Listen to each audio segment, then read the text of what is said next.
Nëse doni të mësoni se kush është qyteti më bujar në Shqipëri, që ka njerëz mikpritës, bujar dhe të kulturuar, qëndroni deri në fund video sepse shit çka ka ndodhur sërish. Po shikoja një video nga këto që hedhin këto vizitorët e huaj, ishte italian dhe po tregonte që kishte ngelur i habitur nga bukuritë e vendit, që kishte shkuar për të ngrënë darkë në një arto restorantet e vogla diku aty në qytet.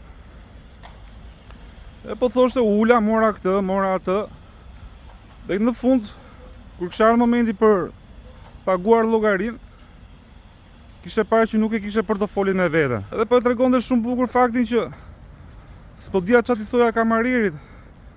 A do mbesoj që i kam portofolin në shtëpi, ose do i duke mashtruesa. E mirë, kishte ardhur momenti që i kishte thënë kamaririt, kështu më habiti. Nuk kam e sa ta paguaj sepse i kam marruar të shtëpia. Shtëpinë e kam në Airbnb filan vend. Kamariri ishte menduar shumë pak, i që tregon që është shumë përsmari. E i kishte thonë ok, s'ka problem, mund të shkosh në shtëpi. Të isha në vend të kamaririt do bëja një gjë tjetër, sepse kur shikon që të vinë njerëz që kanë një rrjet social që e ndjekin miliona veta, edhe nëse ja paguan, ja e pa lekësh në të mirën e lokalit.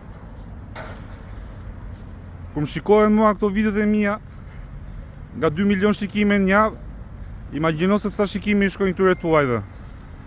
Kështu që nëse edhe një herë tjetër ju qëllon që t'ja qerasni atë drekën apo darkën, nuk është se ju bën keq, thjesht do sillni më shumë tuaj që vinë për respektin tuaj.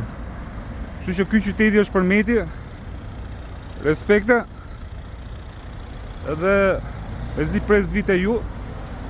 Kam shumë vite para, kështu që kur të vi dua ndjen si shtëpinë time aty.